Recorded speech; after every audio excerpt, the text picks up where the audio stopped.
It is 9:09 a.m. Pacific Daylight Time. It is the 13th day. God, oh shit, it's Friday the 13th. Oh man, dude.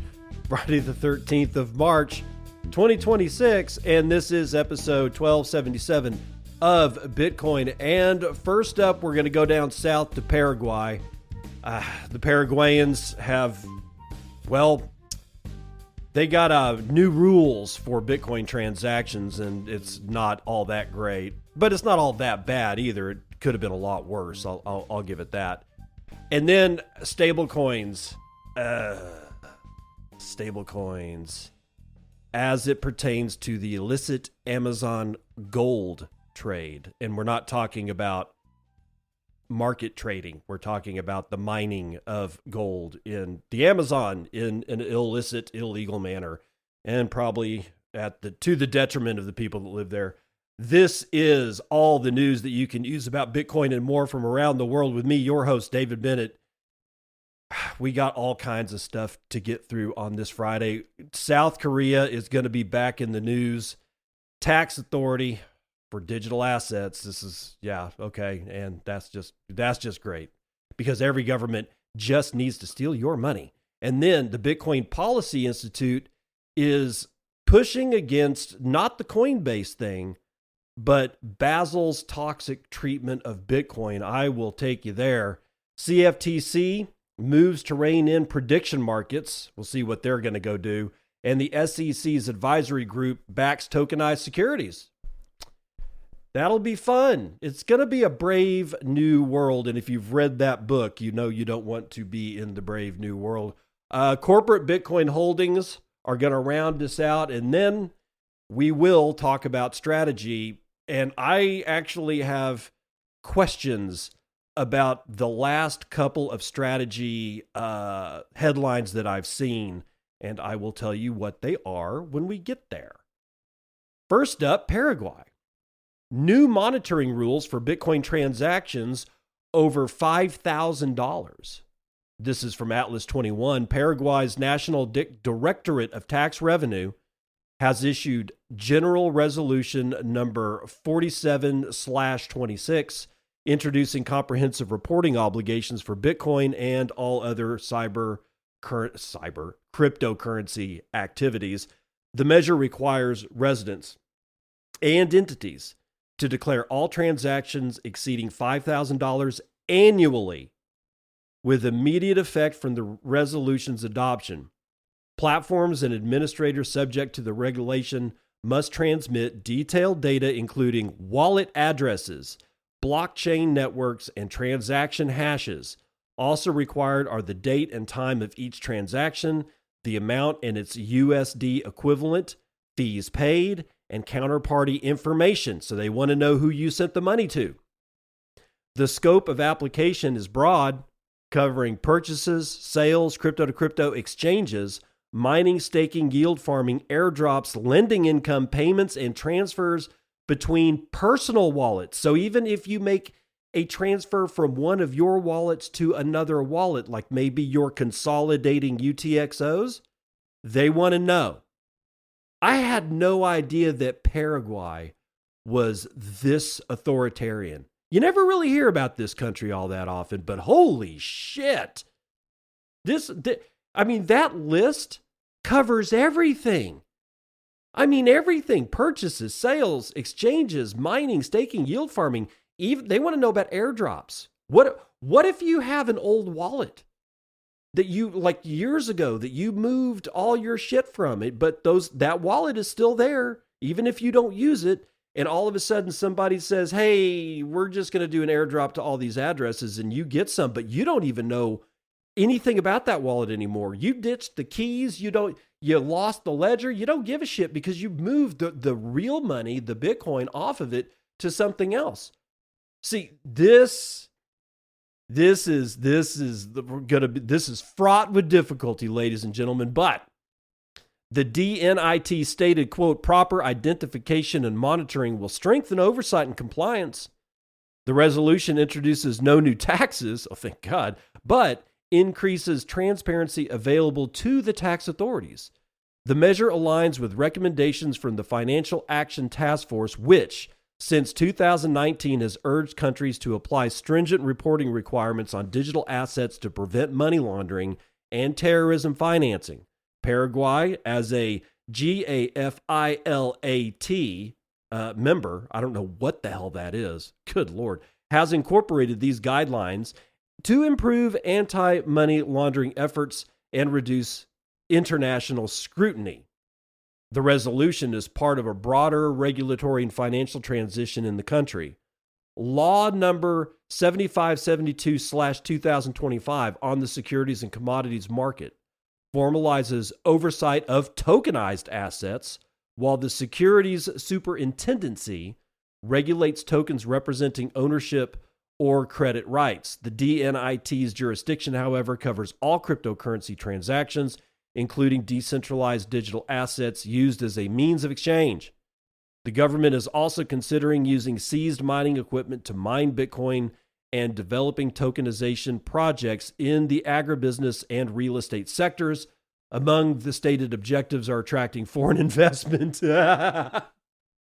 This is, that if you hadn't have done all the shit in the above, you would probably attract a lot of foreign investment if you were just doing this. But I have no want, need at all to do business in Paraguay. But even if I did, that laundry list of how we're going to fuck you would make me not want to do business with Paraguay, in Paraguay, with people that live in Paraguay. I don't have anything to do with something this authoritarian. This is absolutely over the top freaking ridiculous. It's sad, but this is the state of the world that we live in today. What else is sad is that, yes, it is true that gold is illegally mined out of the Amazon rainforest. It's not really all that great for the rainforest, but hey, Simon Chandler from decrypt.co, tell us about stablecoins having increasing relevance in illicit Amazon gold trade. Tether's USD stablecoin has become a means of payment in the illicit trade of gold into Venezuela, according to a new report from the Global Initiative Against Transnational Organized Crime. In the report titled Shifting Amazon Gold Flow, the Geneva-based GITOC describes how Venezuela has become a regional destination for illegally traded Amazonian gold over the past 2 years, reversing earlier trends that saw the precious metal move out of the country towards Brazil and Guyana. The increasing flow of illicit gold in the direction of Venezuela has also been accompanied by the emergence of new money laundering strategies, including the use of cryptocurrencies that help transnational criminals and Venezuelan officials circumvent sanctions. Quote, some of the gold originating from Guyana is reportedly sold in Venezuela in exchange for Tether, write the report's authors, who base their conclusions on interviews with 2 gold traders based in Georgetown, Guyana.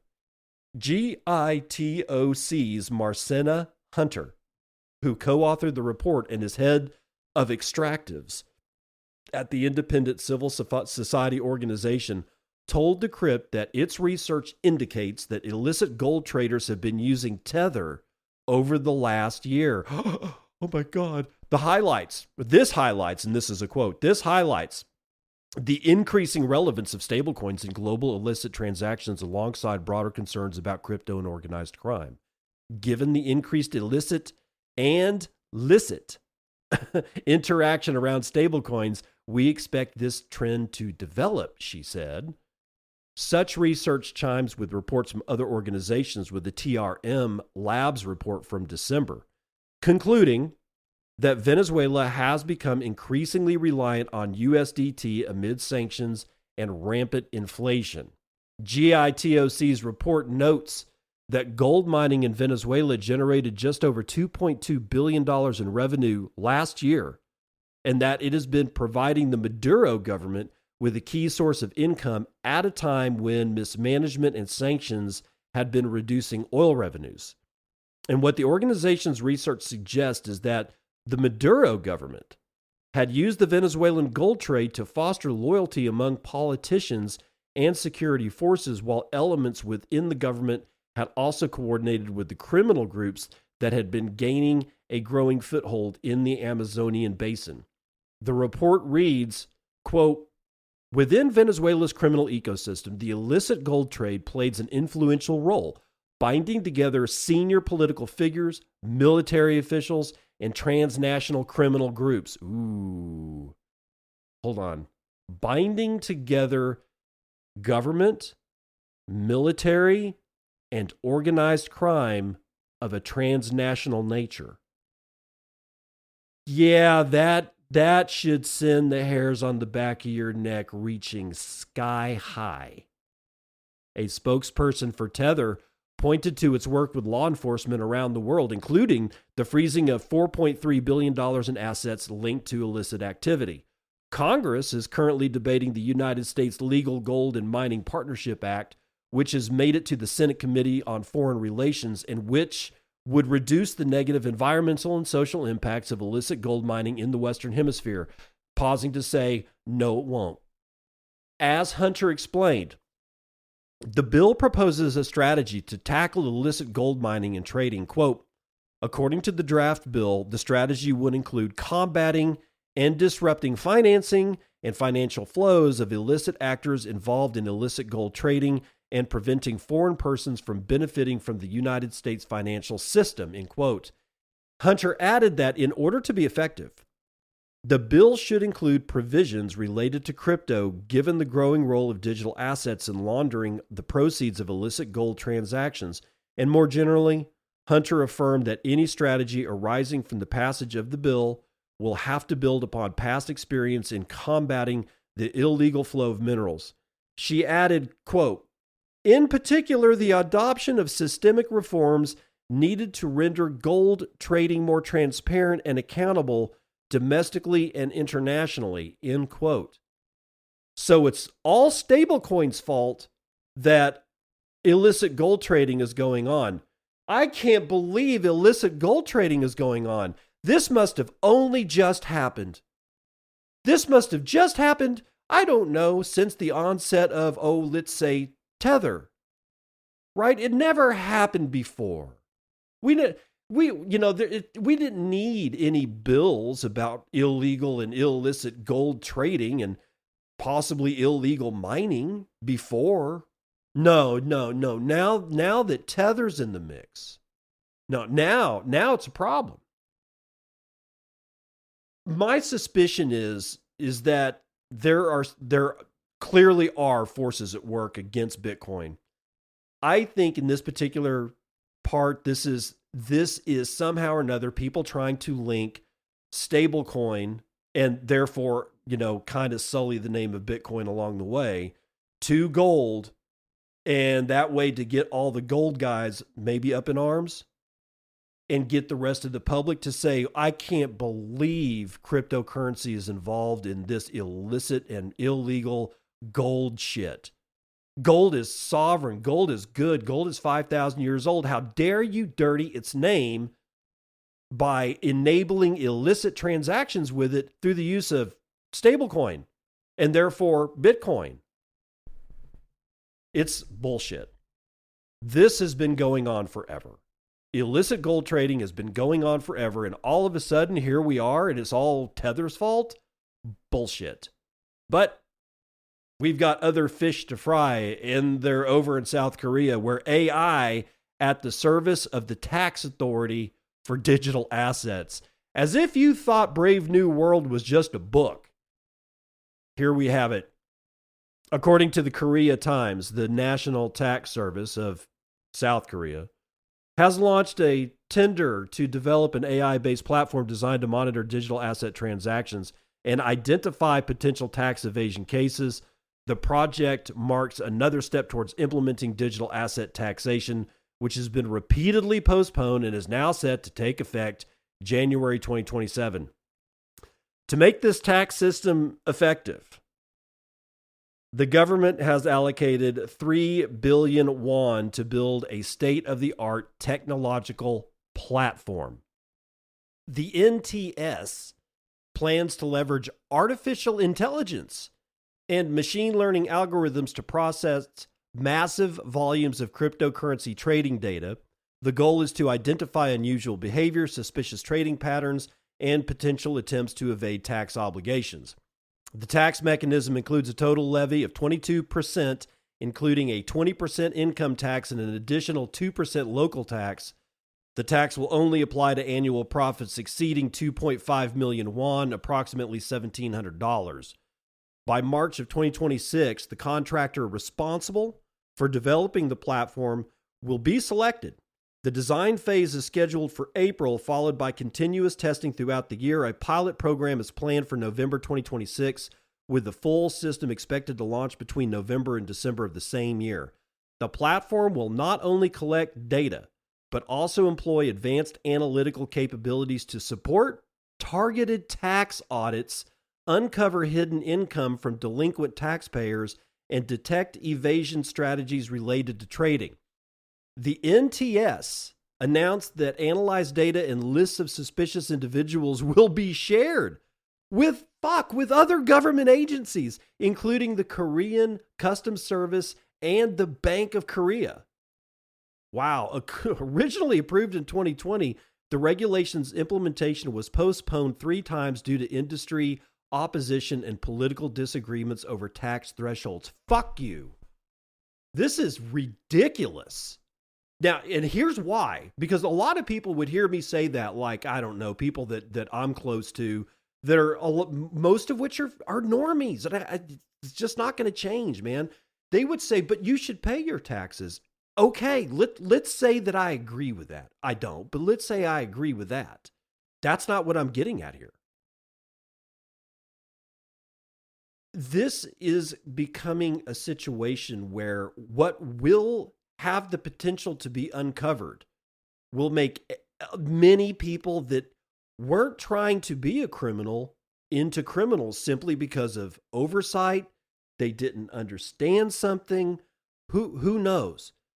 But by God, this artificial intelligence and this whole predictive thing and this algorithm of just looking at trading activity and coming up with God only knows what fucking digital theories will be able to make anybody literally look like a criminal. There's an old saying, show me the man, I'll show you his crime, which basically means it doesn't matter who you are. You've committed a crime some way.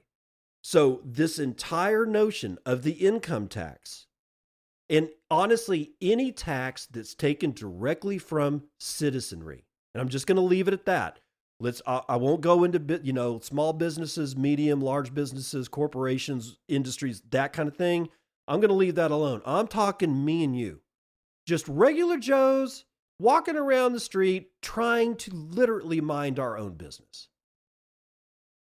And then we're now responsible for doing a lot of work, not only to pay a corrupt group of thieving fucking criminals our money, but to stay out of jail, making sure that we find everything.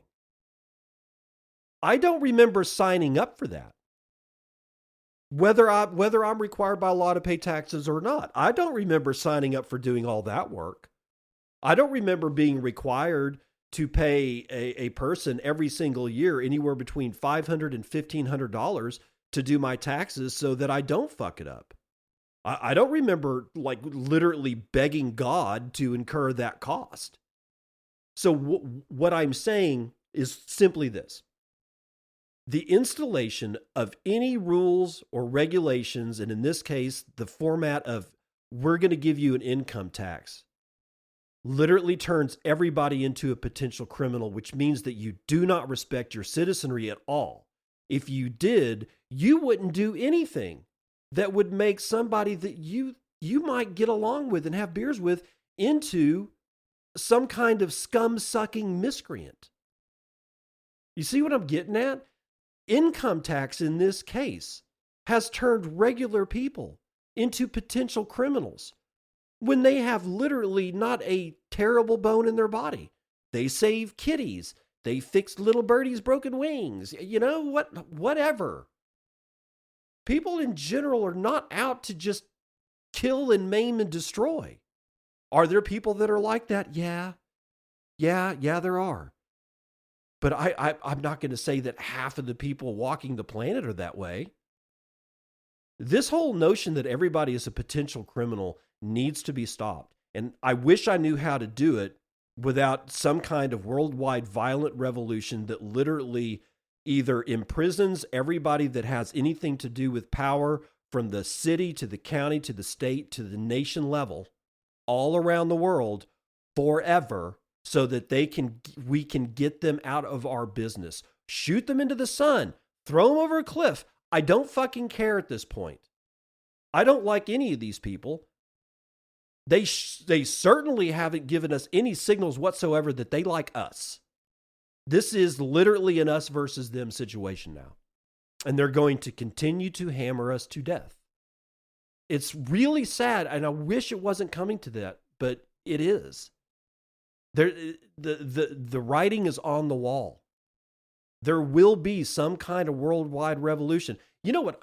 One thing that we might consider doing, but I don't think it's constitutional, is a class action suit against the IRS. Not one person trying to sue the IRS, literally millions of Americans in a lawsuit signing their name to a class action lawsuit against the Internal Revenue Service. Now, I think there's a provision in the Constitution that says that nobody can actually sue the United States government. I don't know if that actually translates into, well, you can't sue like the president, and you can't sue Congress, and you can't sue the judicial. But the Internal Revenue Service, while it's a governmental institution, maybe it's not as protected against the you can't sue the government as we think it is. And a high-profile class action lawsuit against the tax authorities at the state level and the national level would be stupendous to watch. If you could find a court that would say you have standing and therefore you will be able to bring this trial to my court. Would a federal judge do that? Most federal judges, as far as I know, have lifetime appointments. They don't have to be on the Supreme Court, right? Most federal judges, according to what I know, have a lifetime appointment to the bench. So they could do that. I mean, their life may be made miserable in other ways, but they can't be fired. I'd be very interested to see how this works. I got a new guy in the Circle P. His name is Kid Warp. You've seen him. You know him. Kid Warp. And he sells vanilla. He sells some really good vanilla, by the way. In fact, I'm putting him in the Circle P for the first time today, and it's called Bitpaste. Here are the ingredients. It's basically vanilla paste. If you've ever used vanilla extract, that's the liquid. That's a tincture. Vanilla paste is different, right? This one contains organic Madagascar vanilla beans, vodka, sugar, water, organic agave nectar, and xanthan gum. So, what would you use it for? Well, you'd kind of use it in places where you would use vanilla extract. But what's wonderful about this is you get so much of the vanilla flavor.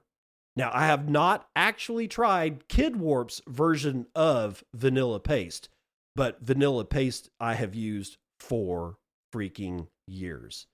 I use vanilla extract as well. It depends on what I'm using it for.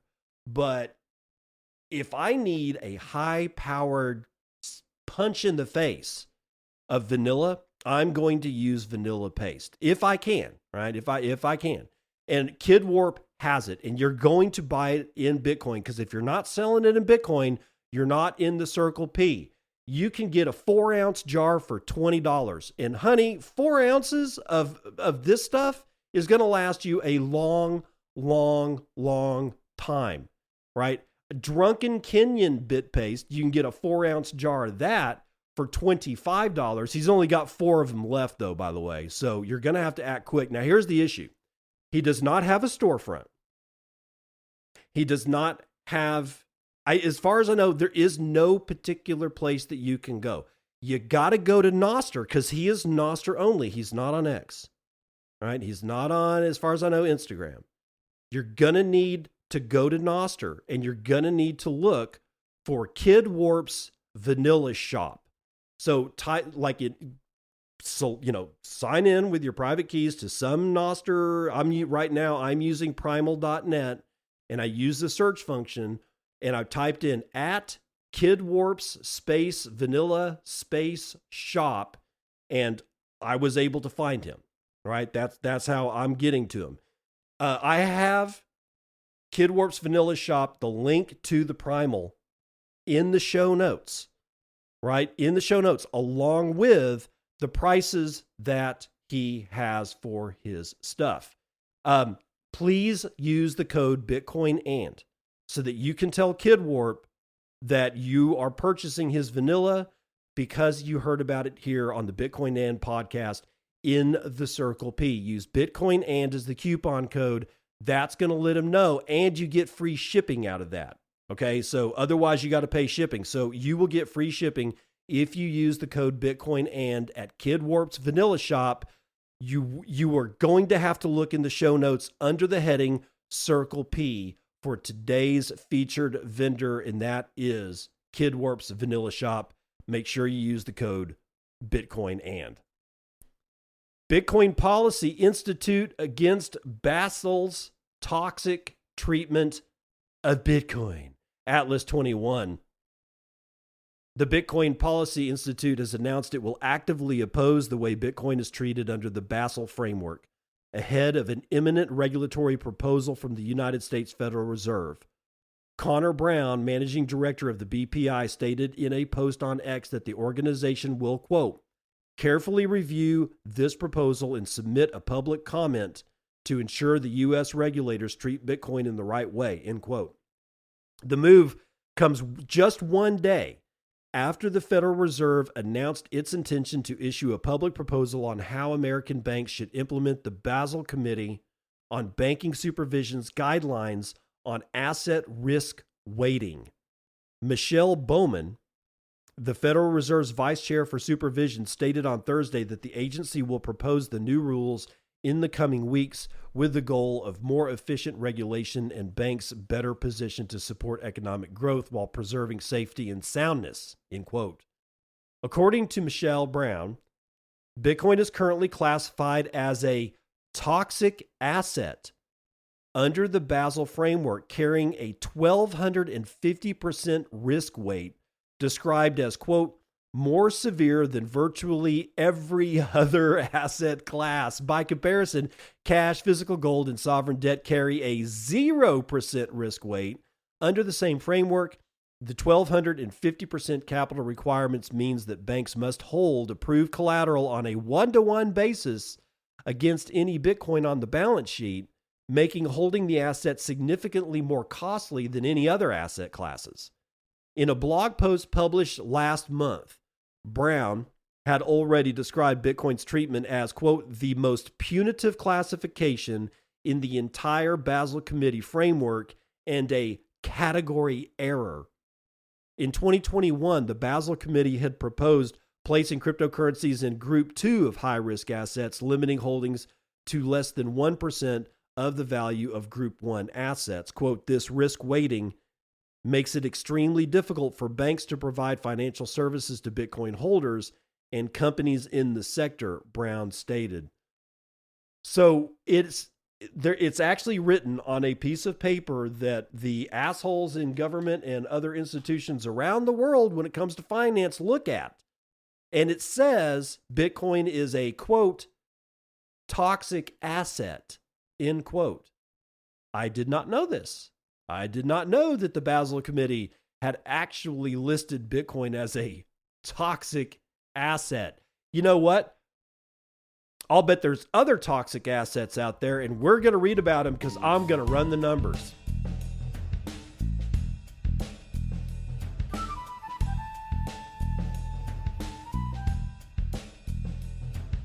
CNBC Futures and Commodities.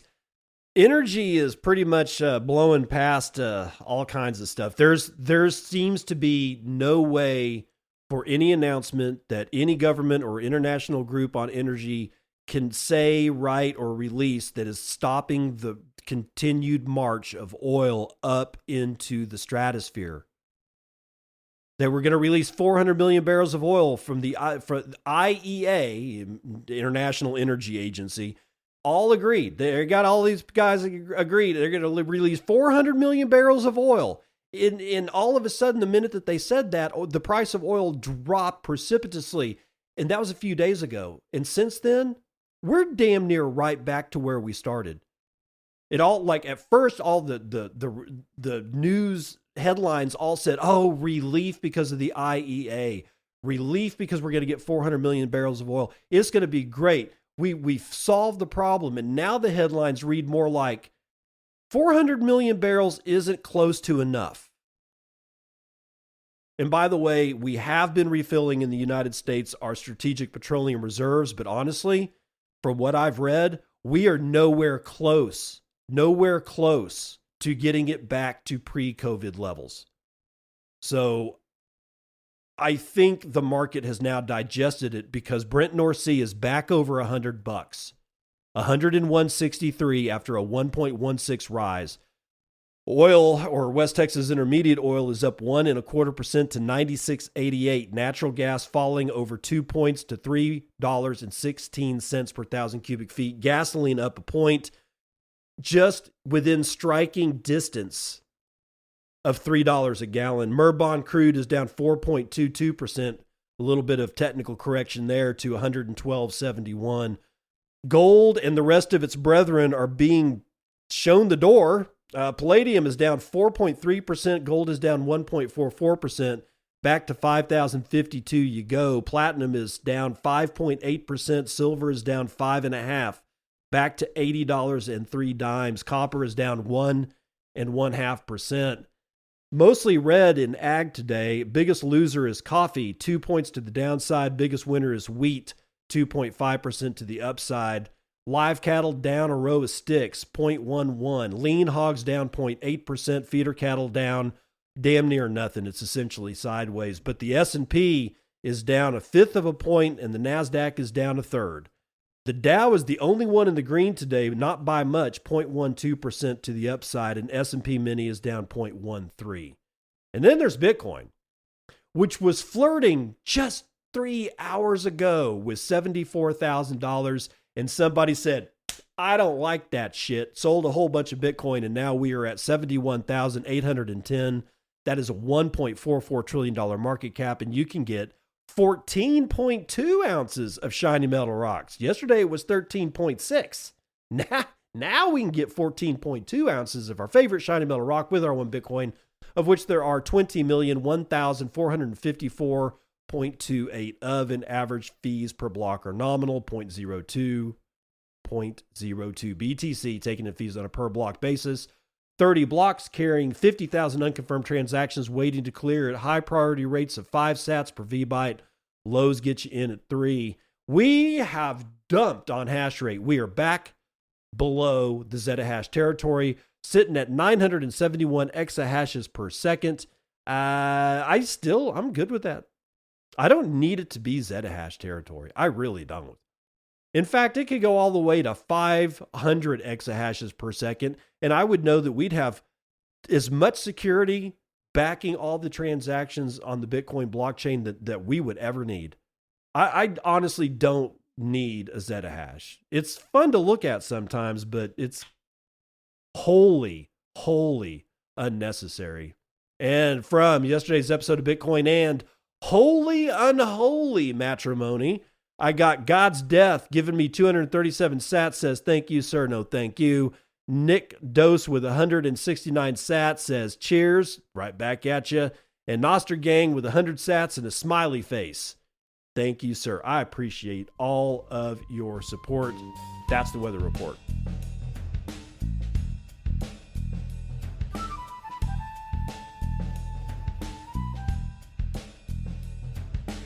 Welcome to part 2 of all the news that you can use. CFTC moves to rein in prediction markets with guidance and rule-making review. Oh, wow. I'm so happy that these miscreants are here to save us and guide us and, change our diapers for us because, without them, The whole world would be on fire. Vismaya V tells us how embarrassing this shit is. Decrypt.co says the U.S. Commodities Futures Trading Commission launched a two-pronged regulatory push on Thursday, moves Chairman Michael Selig framed as the agency finally stepping up after years of inaction. Years. Just sitting on your thumbs. The CFTC's Division of Market Oversight's letter number 26-08, published Thursday, directs registered exchanges on compliance and product listing requirements for event contracts, derivatives whose payouts hinge on real-world outcomes, from sports results to political elections. Well, the commission has also published an advance notice of proposed rulemaking inviting public comment on whether it needs to write new rules or amend existing ones for prediction market oversight, with comments due within 45 days of the Federal Register publication. Quote, prediction markets are here to stay, and under my leadership, I'll protect the agency's jurisdiction over these markets and allow them to flourish. Oh, they're going to flourish in the United States, Selig posted on X. The twin actions come as the CFTC scrambles to assert control over a sector it claims falls squarely within its mandate, but which states increasingly view as unlicensed sports gambling operating behind a financial instrument fig leaf. Oh, I like the visual there. Completely naked, except for this fig leaf. Like, that's going to, do anything. Well, Peter Hammond, an attorney and an advisor in the online gaming and sports betting industry, told Decrypt that the overall picture is less dramatic than it appears. Quote, Selig/CFTC mostly restated current regulations without offering any opinions or new ideas, and then asked for input from stakeholders. Guess that's one way to look at it. Hammond said two takeaways stood out. One, that Selig appears to see responsible gaming as a serious public relations problem, and that the remarks acknowledge prediction markets are not a novel idea, noting similar platforms have operated under regulation in the United States and overseas, for decades. Quote, there is mostly no dispute over CFTC's regulatory authority over prediction markets that don't involve sporting events. The dispute is whether or not CFTC should be allowed to classify sports prediction markets as a financial asset class instead of as sports betting. That's an interesting way to look at it. How can you look at a bet? What precedent do we have of looking at a bet on, I don't know, who's going to blow their nose first as a asset class? Does anything out there exist derivatives and futures, that kind of shit? But it'd be funky. It's just kind of funky to think about betting on the Patriots game as an asset class. That bet, once it's made, is that bet tradable? I mean, honestly, I make a bet with somebody else and we do it somehow or another, do it online to where that bet has a transaction number attached to it. Plus, I'll just bear with me. Both of our identities, our digital IDs are tagged to that transaction ID. Is that now, since it's an asset class, or in this case, potentially considered an asset class, could it be traded by a third party? Could it be sold for 40 cents on the dollar of the bet? And if so, what does that look like? Especially when the game is over and somebody's won that bet. I don't know, man. We've made life so complicated at this point. It's almost unbearable to live it. Unless you're out in the woods by yourself in a cabin, chopping your own goddamn heating fuel. Everything else sucks. I mean, not everything else sucks, but I mean, have you seen a modern city lately, especially on the outskirts? Strip malls with half empty and weeds growing in the cracks of the very crappily laid asphalt parking lot? And all of them look alike, and any new building actually looks the same as a smaller version of a strip mall. Yeah, ugh. It's all so tiresome. Oh my God. But hot on the heels of the CFTC is the SEC, whose advisory group backs tokenized securities push and outlines how to keep it safe. You seeing a theme here? I am.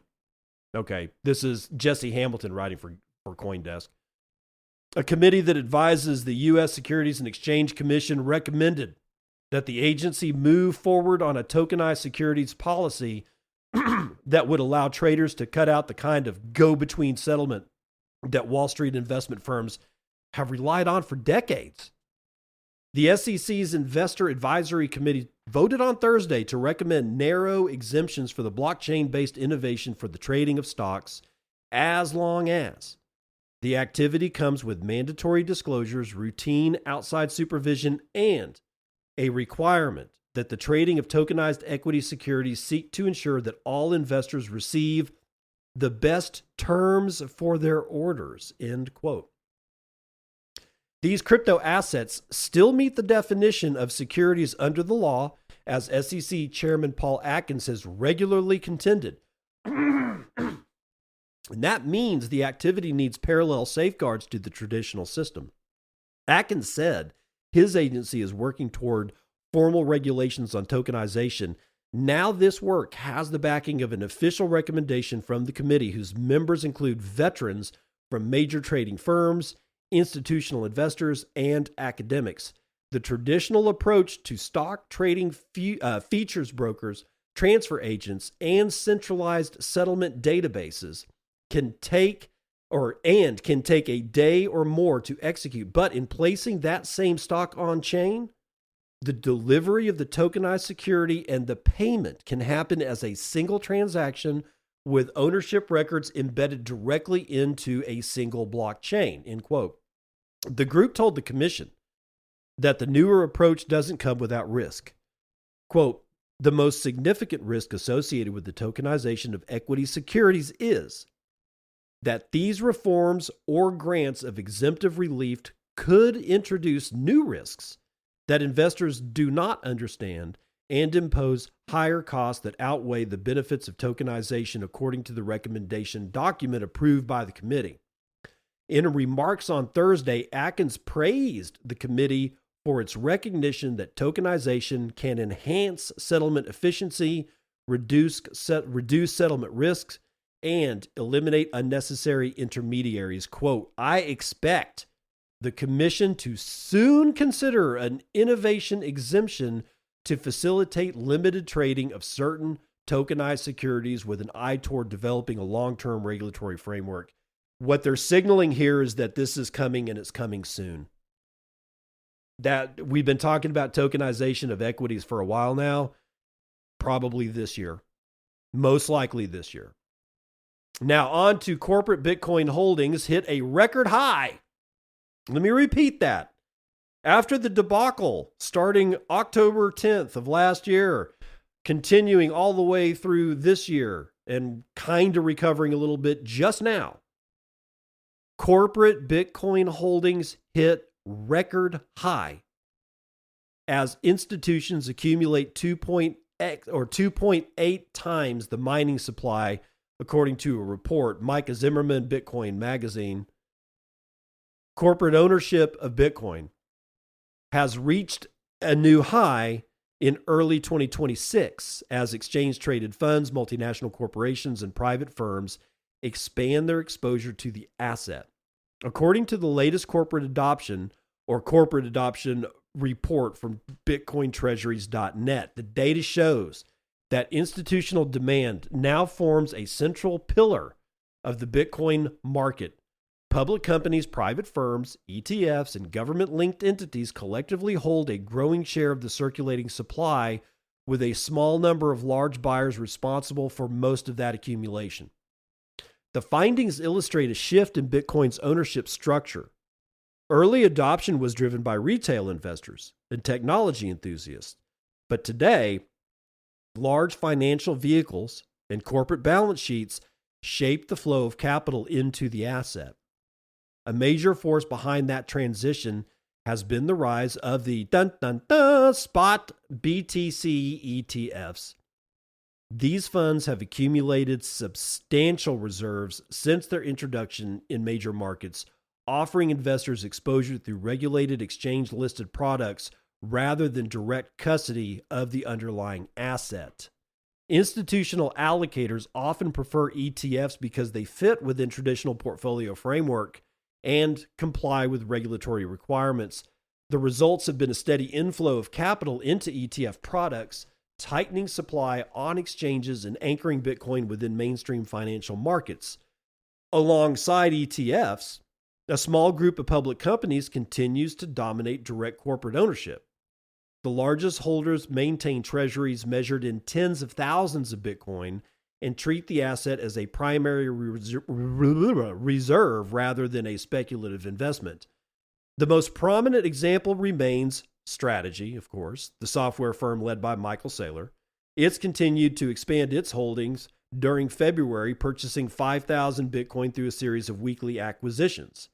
Despite that buying, February delivered an unusual milestone for the sector. Corporate treasuries collectively added about 7,800 BTC, but disposed of 8,600 Bitcoin, producing a net decline of roughly 800 Bitcoin.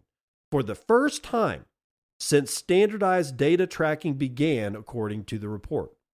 That setback appears limited when placed within a broader time frame. Corporate treasuries have added roughly 62,000 Bitcoin so far in just the first quarter of this year, with most purchases occurring between January and early March. Strategy again accounted for a large share of those acquisitions.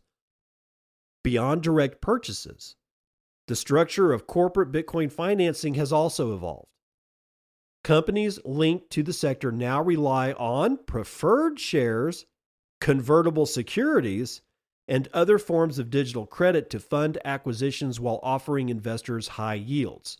Among those products, several preferred share classes issued by Strategy and other firms offer yields well above traditional benchmarks.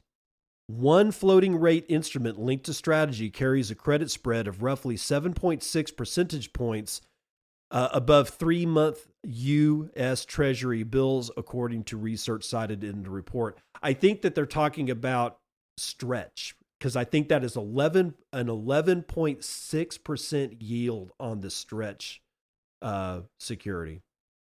Oh, well, in total, 5 digital credit instruments tied to Bitcoin treasury strategies were projected to distribute around $435 million in dividends by the end of February. Advocates argue that such financing tools allow companies to convert Bitcoin's long-term appreciation potential into steady income streams for investors. During a keynote presentation at the Bitcoin for Corporations 2026 conference, Saylor described the approach as an attempt to extract stable credit returns from Bitcoin's historically volatile price movements. But at the same time, smaller public companies have begun experimenting with BTC allocations through their holdings, though their holdings remain modest, compared with, of course, the largest corporate treasuries. Many firms treat Bitcoin as a diversification asset or a signal of alignment with digital asset markets rather than as a primary treasury reserve. Private companies and family-controlled entities represent another important yet opaque segment of the market. Public disclosures remain limited, yet available evidence suggests that several large private holders accumulated Bitcoin over many years and maintain long-term positions outside the scrutiny faced by public companies. Regional patterns also shape corporate Bitcoin. Firms based in North America and parts of Europe show higher levels of exposure, reflecting more developed capital markets and regulatory frameworks for digital assets. In jurisdictions with unclear tax treatment or very strict financial rules, companies often hesitate to hold Bitcoin directly, according to the report. Another notable dynamic involves the relationship between corporate treasuries and the Bitcoin supply itself. Since the April 2024 halving, companies tracked by BitcoinTreasuries.net have acquired Bitcoin at a pace that frequently exceeds the new mining output. Across a survey of 94 weeks since the halving event, Treasury companies accumulated Bitcoin at about 2.8 times the rate at which new coins were minted into circulation through the act of mining. Over a shorter window, Strategy alone acquired 1.8 times the Bitcoin produced by miners. Those figures highlight how institutional demand can influence supply conditions in the market. When long-term holders absorb newly mined coins, the amount available for trading declines, which can amplify price movements during periods of rising demand. It all boils down to this: the hunger from Bitcoin treasury companies and a whole bunch of other people that want to stack Bitcoin does not seem to have abated at all. And we always look at everything about Bitcoin through the lens of what it's doing in price.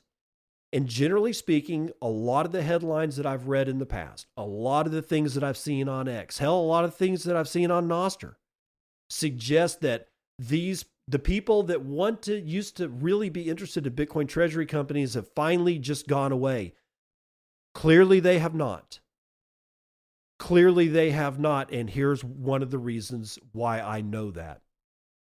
Strategy bought over 4,000 Bitcoin today via STRC as strong week continues.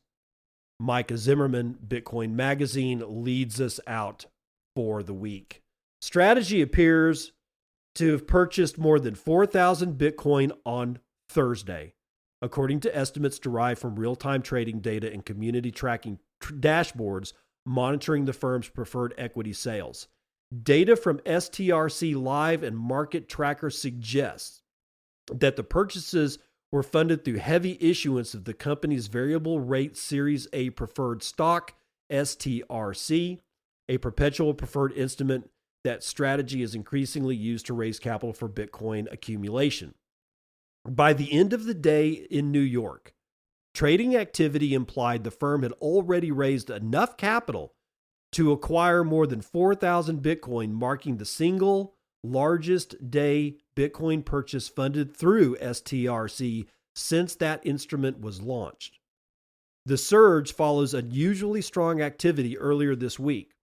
On March the 10th, STRC recorded a record $409 million in daily trading volume while maintaining roughly 3% 30-day volatility and a one-month volume-weighted average price near $99.78 per share.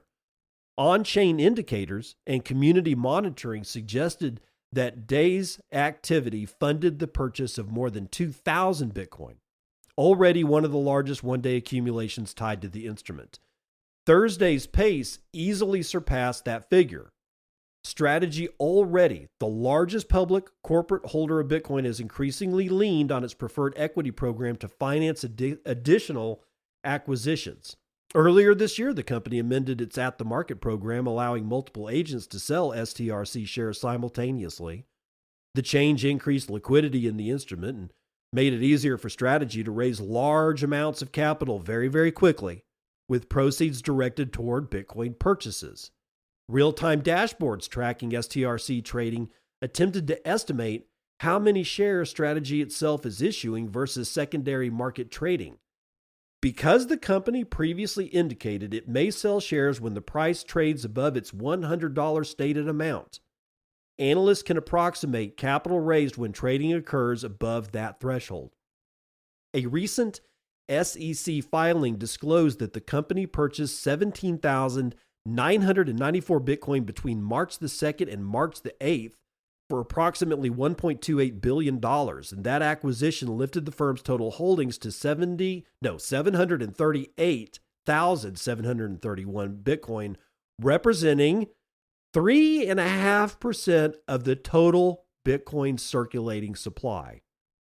The filing showed the purchase was funded through a combination of $377.1 million in STRC sales and $899.5 million raised through common stock issuance, pausing to say, and diluting the existing shareholders in doing so. Based on these figures, STRC has accounted for about 30% of the funding for that 5-day accumulation period, equivalent to roughly 5,300 Bitcoin acquired through preferred share sales. If Thursday's estimates prove accurate, the day's purchases alone could exceed the average daily Bitcoin acquisition pace seen during that earlier buying window. The data remains unofficial. Strategy typically confirms purchases later through SEC filings or public disclosures. Honestly, that's all we need to know about this. Because this is telling you what it's telling me. There is no abatement of the appetite for people wanting to buy this instrumentation. And STRC, which is also named Stretch, because he's got Strife, Strike, Stretch, and something else. There's 4 of them. Stretch is the one that offers an 11.6% yield. All right, so the amount of money that he's raising by minting shares of Stretch is kind of eye-watering. And I've been seeing like these headlines a lot. Like he's bought 4,000 Bitcoin today, but that's a little bit misleading. We don't actually know if he used that money to buy Bitcoin. Sure, when Strike and Strife and Stretch and all this shit was announced, it was essentially always to buy Bitcoin and other purposes, including running the company, like overhead and shit, general operations. We haven't really gotten a hold of, exactly what percentage of sales of something like an instrument, the Stretch instrument is used to buy Bitcoin and how much goes to operations. We don't know if it's 100% going to Bitcoin or 99% going to Bitcoin and 1% going to, we don't know. I mean, I'd like to know. I'd honestly like to know.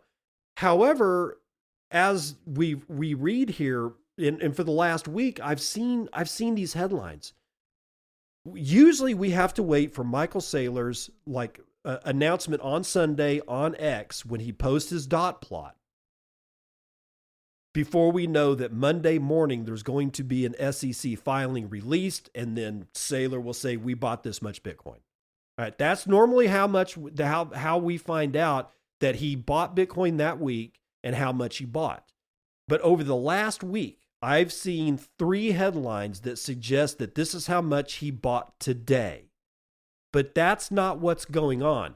Apparently, what's going on is that somehow or another, in brand new fact, I'm trying to find it. That's why I'm kind of skipping around in my speech here. strc.live.